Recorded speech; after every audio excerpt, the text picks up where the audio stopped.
ప్రియ బంధువులారా,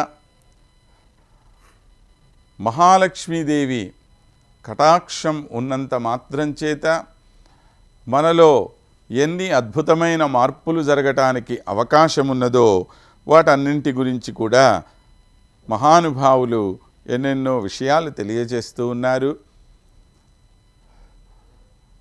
మనలో ఒక మంచి కానీ ఒక చెడు కానీ ఉన్నది అంటే దానికి ఒకటే కారణం.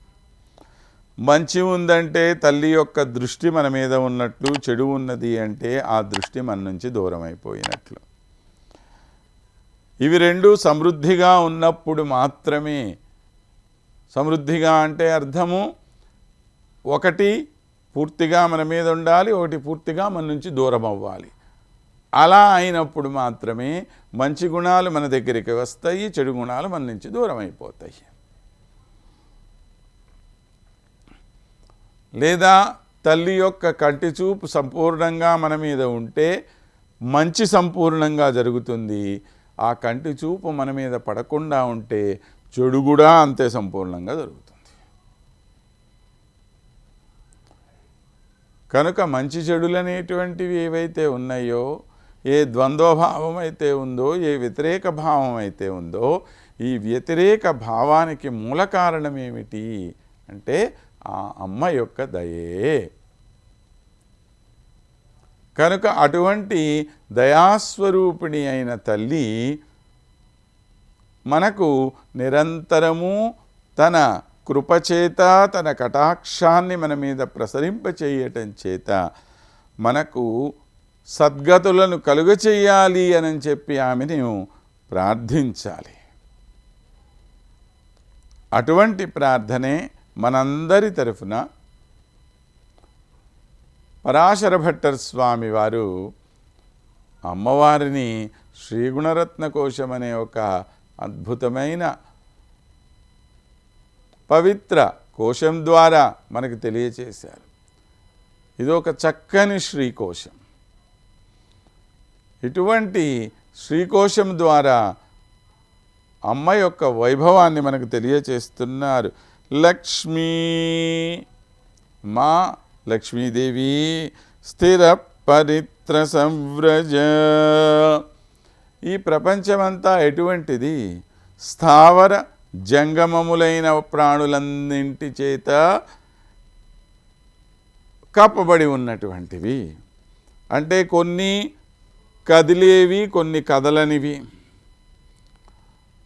అది ఒక రాయి కావచ్చు, కొండ కావచ్చు, లేదా ఒక చెట్టు కావచ్చు. ఇవన్నీ కూడాను స్థావరములైనవి.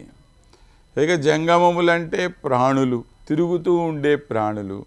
ఈ తిరుగుతూ ఉండే ప్రాణులు ఏవైనా కావచ్చు. అవి జంతువులు, క్రూర జంతువులు కావచ్చు, సాధు జంతువులు కావచ్చు, మనుషులు కావచ్చు. మనమందరము కూడా జంగమములు. ఇవి స్థావరాలు. అంటే ఒక దానిలో చైతన్యం లేకుండా ఉన్నది, ఒకదానిలో చైతన్యం అంటూ ఉన్నది. ఎందుకు అవి చైతన్యం లేకుండా పడిపోయి ఉన్నాయి అంటే ఈ తల్లి యొక్క చూపు వాళ్ళ మీద పడలేదు. అలానే కొన్ని చక్కగా కావలసిన చోటుకు పోతూ, తమకు కావలసినవి తింటూ హాయిగా, ఆనందంగా, ఉల్లాసంగా జీవితాన్ని గడిపేస్తూ ఉన్నాయి. మరి అవన్నీ ఎలా ఉన్నాయండి? ఎట్లాగా వాటికి ఈ గొప్పతనం వచ్చింది అని అంటే మరలా ఈ తల్లి యొక్క దయ వాటి మీద ఉండటం వల్లనే.